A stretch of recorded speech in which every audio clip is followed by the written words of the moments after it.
Donc, en fait, ici, c'est vraiment le fruit d'un travail que j'ai effectué avec d'autres collègues chercheurs pour leur expertise sur certains troubles d'élèves ou pas des troubles ou des besoins que certains élèves peuvent présenter en milieu scolaire. On peut changer de diapo. Donc, la visée de l'exercice que j'ai effectué ici, c'était vraiment une visée compréhensive. Donc, ce n'est pas nécessairement une structure de présentation, de recherche traditionnelle avec la méthode, puis le devis, mais davantage de vous illustrer comment un exercice d'intégration s'est effectué entre des études qui ont été effectuées, donc des données concrètes recueillies dans le cadre d'évaluation d'efficacité d'intervention, puis les liens qu'on peut faire avec la réalité en milieu scolaire et plutôt des cadres théoriques. C'est bon, Marie?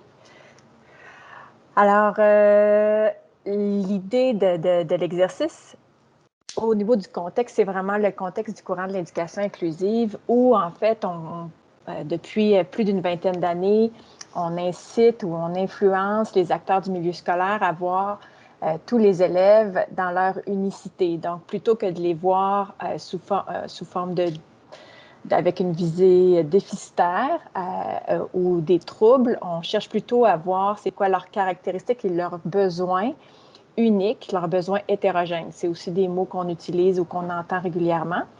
Puis, tous les élèves sont d'abord orientés vers la classe ordinaire, ce qui entraîne nécessairement des défis pour les enseignants, qui sont les intervenants de première ligne dans les classes ordinaires, pour répondre à l'ensemble de ces besoins-là.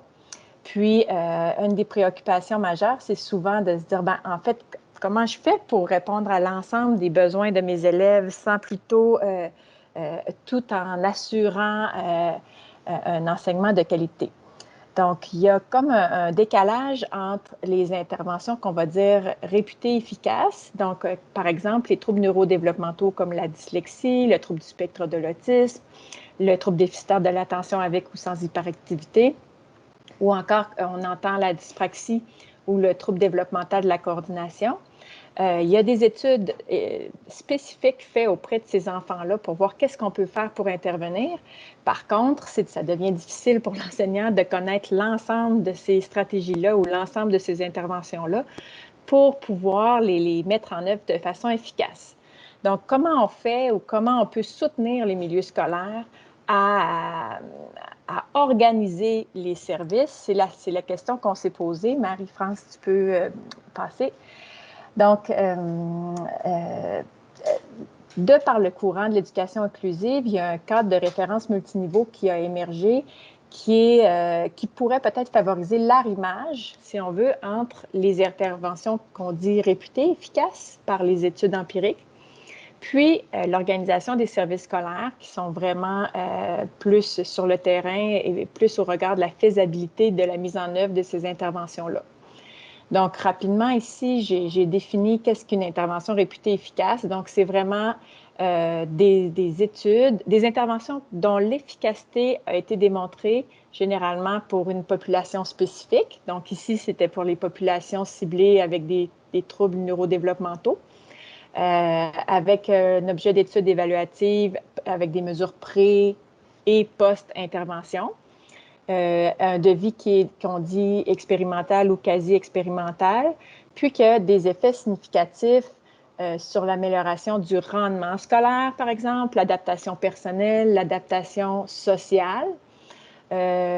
Puis, dans le cadre de l'exercice qu'on a fait, on est parti de recension ou de méta-analyse pour chaque trouble spécifique ou trouble développemental, neurodéveloppemental, pour voir comment on pouvait organiser les interventions réputées efficaces à l'intérieur du cadre de référence multiniveau. C'est beau, Marie? Alors, qu'est-ce que le cadre de référence multiniveau? En fait, vous l'avez probablement entendu là, pour les gens qui travaillent dans les milieux scolaires, on parle parfois de modèle de réponse à l'intervention, qui est surtout au regard des apprentissages. Ensuite, on entend aussi parler de soutien positif au comportement, qui est davantage pour soutenir les élèves sur le plan de la socialisation, qui sont des modèles d'intervention qui s'appuient sur le cadre de référence multiniveau. Mais le cadre de référence multiniveau, en fait, il est vieux de plus de 50 ans. Il provient du modèle de prévention américain en santé publique, où finalement, on a le niveau 1, 2, 3, comme la pyramide le présente ici, pour pouvoir savoir dans quelle mesure on augmente l'intensité de l'intervention. Donc maintenant, ou en tout cas de plus en plus, on entend plutôt parler du système de soutien multiniveau ou multi-tiered system of support en anglais, qui rassemble, ou en tout cas pour lequel la logique est toujours la même. Puis, c'est les besoins sous-jacents qui sont ciblés, les besoins qu'on pourrait dire scolaires, comme par exemple au regard de l'instruction quand on est au Québec, sur le plan comportemental ou personnel et sur le plan de la socialisation. Donc, globalement, là, le niveau 1, c'est davantage pour l'enseignant, les pratiques universelles qu'il peut mettre en classe pour répondre à l'ensemble des besoins. Donc, c'est des pratiques qui vont avoir comme visée de prévenir les difficultés au regard de tous les besoins et de soutenir l'ensemble des élèves de la classe. Donc, ici, généralement, on parle de 80% des élèves. Ensuite, on a le niveau 2 qui va, où certains élèves, on parle ici d'environ 15% des élèves, vont avoir besoin d'une intensité plus grande d'intervention ou de pratique. Puis c'est au niveau 2 qu'on va ajouter certaines ressources dans le milieu scolaire pour soutenir l'enseignant.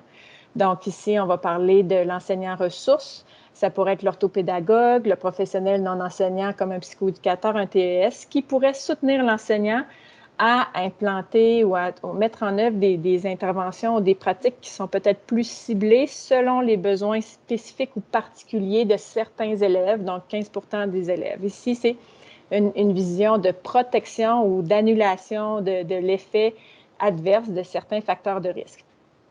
Puis finalement, on a pour 5% des élèves,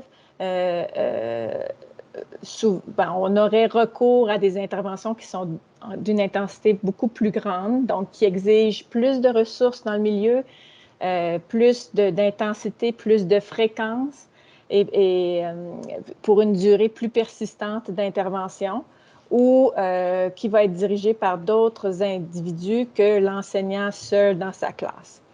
Donc, c'est le cadre qui est souvent privilégié quand on parle de cadre multiniveau. Puis, en fait, l'exercice qu'on a fait, c'est vraiment de prendre les études d'intervention réputées efficaces pour chaque trouble neurodéveloppemental pour voir comment on peut répondre à leurs besoins. Est-ce que c'est moi qui fais entrer? Oui, parfait. Donc, ici, en fait, on est parti du trouble du déficit d'attention hyperactivité, le TDAH, qui est plus dans ma table d'expertise, si on veut, où les méta-analyses ont illustré certaines interventions qu'on dit efficaces ou réputées efficaces. Donc, c'est bon, Marie-France. Donc, pour chaque difficulté, donc à gauche de la pyramide, il y a les difficultés qu'on peut souvent observer chez un élève qui présente un TDAH. Ici, il peut être facilement distrait par le bruit, donc il va être moins efficace dans la réalisation de ses tâches. Puis, on est ici dans une approche déficitaire. Donc, souvent, quand on parle de troubles, on est dans une approche davantage déficitaire.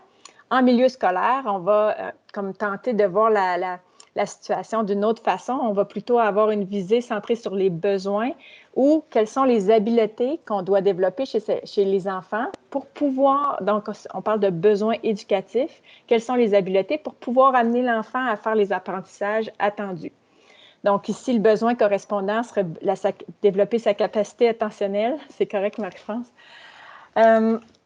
Donc, les interventions universelles ou les pratiques universelles qu'un enseignant pourrait faire dans sa classe au regard de celles qui sont réputées efficaces. Bon, évidemment, le TDAH, c'est les interventions comportementales qui sont, selon les études, les plus efficaces pour entraîner des modifications ou répondre à leurs besoins. Ici, on parle de pratiques ou d'aménagement des ressources. Quand on parle de gestion de classe parfois, où on va soutenir l'élève au regard de sa capacité à réduire les distractions avec un casque anti-bruit, par exemple. On va aussi s'assurer d'offrir des rétroactions plus fréquentes et plus immédiates suite au comportement souhaité. Donc, le comportement souhaité, c'est le fait qu'il soit capable de diriger son attention. C'est bon, Marie? Donc, dans une autre approche plus déficitaire, l'élève pourrait avoir de la difficulté à compléter ou rendre ses travaux. Ici, selon l'enseignant, l'intensité et la fréquence des difficultés pourraient exiger des interventions dites ciblées, c'est-à-dire que les interventions qu'on a mises au niveau 1 n'ont pas été suffisantes, donc on doit augmenter l'intensité des interventions pour augmenter son engagement à la tâche. On pourrait parler d'attention soutenue. Donc ici, les interventions... Oui? Oui, il reste 5 minutes. Merci. Donc, on pourrait parler d'une carte de suivi quotidien ou encore d'enseignement d'habiletés organisationnelles qui sont des pratiques dites efficaces, particulièrement au secondaire. Finalement, un élève pourrait aussi avoir beaucoup de difficultés face à l'autorégulation comportementale, s'emporter facilement. Donc, l'idée ici, au niveau du besoin, serait plutôt d'apprendre l'autocontrôle ou de développer l'autocontrôle. Puis, on arriverait à des interventions plus rigoureuses et plus difficiles à mettre en œuvre par un enseignant. Donc, l'utilisation d'un système de jetons qui demande une certaine rigueur, puis peut-être le soutien d'un autre professionnel et des activités de petits groupes pour l'entraîner à gérer sa colère. Donc ici, c'est vraiment l'idée de comment on peut structurer une intervention auprès d'un élève avec des pratiques que l'enseignant met en œuvre au niveau 1, qui est soutenue par une autre personne du milieu scolaire au niveau 2, puis finalement qui va être surtout prise en charge par les personnes externes à la classe. Mais l'élève va toujours rester en classe ordinaire. On va donc, en fait, Marie-France, si tu veux, tu pourras cliquer plusieurs fois. Donc, la même logique a été prise pour chaque trouble, où ici, ma collègue Malena, qui est davantage spécialisée au niveau du TSA, a identifié dans la littérature scientifique quelles étaient les interventions qu'on pouvait mettre selon, encore une fois, la difficulté et le besoin correspondant pour chaque niveau d'intervention. Donc, sans pouvoir vous décrire en 10 minutes les programmes check-in, check-out ou Prevent, Teach, Reinforce, vous avez les références qui vous amènent vers ces pratiques-là qui sont dites réputées efficaces, puis qui vous donnent une idée un petit peu de l'exigence ou de l'intensité qui est nécessaire.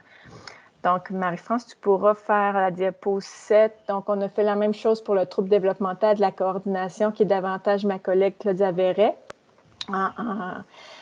Puis ensuite, la même chose pour les troubles spécifiques de l'apprentissage. Je le sais qu'il y a du monde dans le département et dans la faculté, en fait, qui sont beaucoup plus spécialisés que moi à l'égard de ces besoins-là. Mais l'exercice, c'était vraiment d'illustrer comment le cadre de référence peut être utile.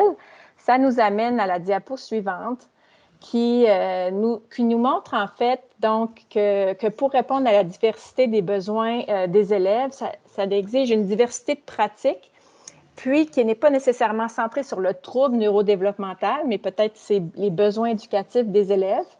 Les études empiriques nous permettent quand même de faire un lien entre les ressources du milieu puis les besoins des élèves à l'égard de certains défis qu'ils ont. Donc, on peut penser que le cadre de référence peut vraiment être utile pour faire cet arrimage-là. Je vous ai mis quelques recommandations ou en tout cas quelques conditions d'efficacité qui sont en fait ceux qui sont sous-jacents et communs au cadre de référence multiniveau. Mais globalement, c'est vraiment se rappeler que ce n'est pas une taille unique, c'est-à-dire qu'un élève qui a un trouble neurodéveloppemental, même s'il a un TDAH, va avoir des besoins différents d'un autre élève qui a un TDAH aussi. Par exemple, il peut avoir des besoins sur le regard des apprentissages ou de la socialisation. Donc, on doit avoir une visée développementale et éducative.